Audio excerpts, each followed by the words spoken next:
Jen this morning. She was out working with Santa and Mrs. Claus. And when Santa came in to talk to all of us, then Granny Elf Jen still had to stay and work with the reindeer, but we finally caught up with her, and I think Mrs. Claus is out working with the reindeer now. But Granny Jen Elf is here with her book that she would like to read her story to you guys as well. And with that, I'm going to say, hi, Granny Jen Elf. What are you going to read for us? Hello, Mr. Steve. I'm very happy to be here today. Merry Christmas to everyone. And I'm going to read a very favorite story of mine and my children. And it's written in 1982, maybe about the time that some of you youngsters' parents were born. Anyway, this is a very good story about a mouse, and there's always lots of mice around at Christmas time, but this mouse is a dentist, and he outfoxes a fox.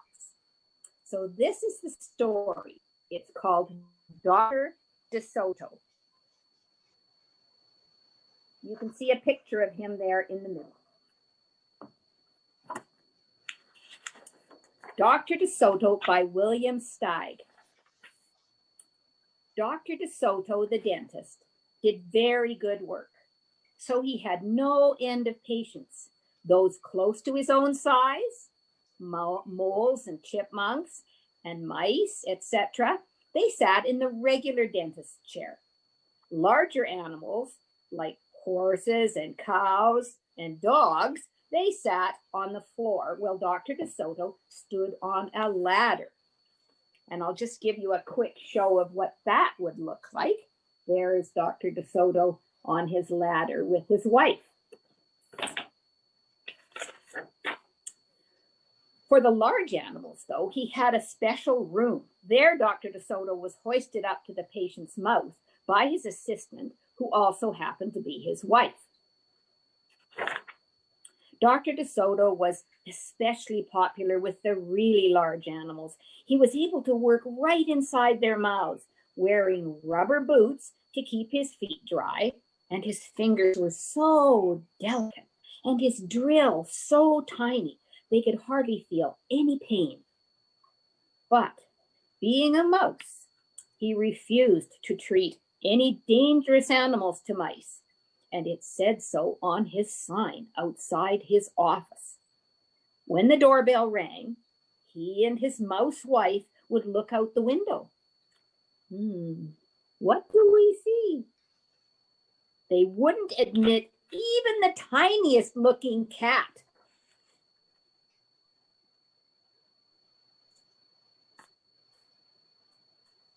One well-dressed fox with a flannel bandage wrapped all around his jaw.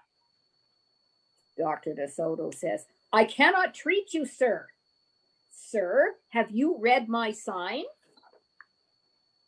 "Please," the fox wailed, "have mercy on me. I'm suffering." And he wept so bitterly it was painful to see. And this is what the fox looked like. He looks very sad, doesn't he? "Just a moment," said Dr. Desoto. "That poor fox," he whispered to his wife. "What shall we do?" "Oh, let's risk it," said Mrs. Desoto. She pressed the buzzer and let the fox in. He was up the stairs in a flash. "Bless your little heart," he cried, falling to his knees. "I beg you, do something. My tooth is killing me." "Sit on the floor, please," said Dr. Desoto, "and remove the bandage." "I'm giving you gas now," said Dr. Desoto. Dr. Desoto climbed up the ladder and bravely entered the fox's mouth. "Ooh, oh," gasped the fox. The fox had a rotten bicuspid and very bad breath. "This tooth will have to come out," Dr. Desoto announced, "but we can make you a new one." "Just stop the pain," whispered the fox, wiping tears away. Despite his misery, he realized he had a tasty little morsel in his mouth. And his jaw began to quiver. "Keep open," yelled Dr. Desoto. "Wide open," echoed his wife. "I'm giving you some gas now," said Dr. Desoto. "You won't feel a thing when I yank the tooth." Soon the fox was in dreamland. Yummy," he mumbled. "How I love them raw, with a bit of salt and a dry white wine." The Desotos could guess what he was dreaming about. Mrs. Desoto handed her husband a pole to keep the fox's mouth open. There she is, holding the pole with the fox's mouth open, just to be on the safe side. Dr. Desoto fastened his extractor to the bad tooth. Then he and his wife began turning the winch. Finally, with a sucking sound, the tooth popped out and hung swinging in the air. "I'm bleeding," the fox cried when he came to. Dr. Desoto ran up the ladder and stuffed some gauze in the hole. "The worst is over," he said. "I'll have your new tooth tomorrow. Be here sharp at 11. The fox, still woozy, said goodbye and left. On his way home, he wondered if it would be shabby of him to eat the Desotos when the job was done. After office hours, Mrs. Desoto molded a tooth out of pure gold and polished it. "Raw with salt indeed," muttered Dr. Desoto. "How foolish to trust the fox." "Oh, he didn't know what he was saying," said Mrs. Desoto. "Why should he harm us? We're helping him." "Because he's a fox," said Dr. Desoto. "They're wicked creatures." Well, that night, the Desotos lay awake worrying. "Should we let him in tomorrow?" Mrs. Desoto wondered. "Well, once I start a job," said the dentist firmly, "I finish it. My father was the same way." "But we must do something to protect ourselves," said his wife. They talked and talked until they formulated a plan. "I think it will work," said Dr. Desoto. A minute later, he was snoring. And there they are in their little mouse bed, sleeping away. The next morning, promptly at 11, a cheerful fox showed up. He was feeling not a particle of pain. When Dr. Desoto got into his mouth, he snapped it shut for a moment, then opened wide and laughed. "Just a joke," he chortled. "Be serious," the dentist said sharply. "We have work to do." His wife was lugging the heavy tooth up the ladder. There she is, bringing the big gold tooth up the ladder.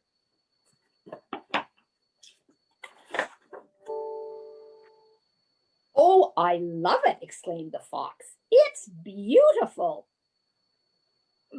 Dr. Desoto set the gold tooth in its socket and hooked it up to the teeth on both sides. The fox caressed his new tooth with his tongue. My, it feels good," he thought.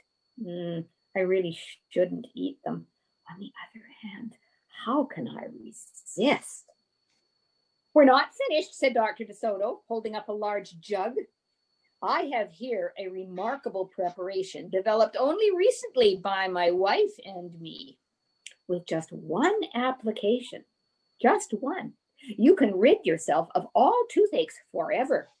How would you like to be the first one to receive this unique treatment?" "Oh, I certainly would," said the fox. "I'd be honored." He hated any kind of pain. "You will never have to see us again," said Dr. Desoto. "No one will ever see you again," said the fox to himself. He had definitely made up his mind to eat them with the help of his brand new tooth. Dr. Desoto stepped into the fox's mouth with the bucket of secret formula and proceeded to paint each tooth. He hummed as he worked. Mrs. Desoto stood by on the ladder, pointing out spots he had missed. The fox looked very happy.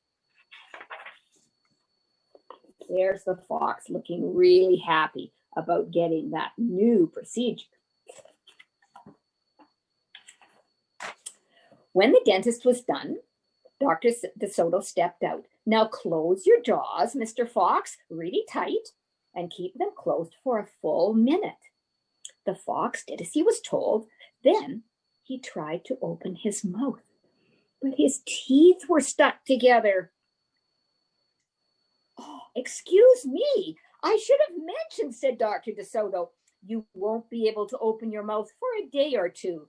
The secret formula must first permeate the dentine. But don't worry, no pain ever again. The fox was stunned. He stared at Dr. Desoto, then at his wife. They smiled and they waited. All the fox could do was say, "Thank you very much," through his clenched teeth, and get up and leave. He tried to do so with dignity. Then he stumbled down the stairs in a daze. Dr. Desoto and his wife, Mrs. Desoto, the assistant, had outfoxed the fox. They kissed each other and took the rest of the day off. The end. And if you would like to watch this, the story was made into an animation, and it won a Nobel Prize in 1983. And I think Mr. Steve might make that available for you. Thank you, and Merry Christmas. Thank you so much, Granny Jen Elf. That was a wonderful story. I was at the edge of my seat a lot of the time. I was scared that they were going to be eaten. And it would have been a way different ending to the story if that had been the case. For sure. I know that you're busy and that you have to get back and work with the reindeer because you are Santa's most important elf. And we'll let you do that. We'll say goodbye. And I hope that you and Grandpa Bill have a wonderful Christmas and a very, very happy New Year, and that Santa actually lets you get out and see real people in 2020. Right. Merry Christmas, everyone. Thank you, Mr. Steve.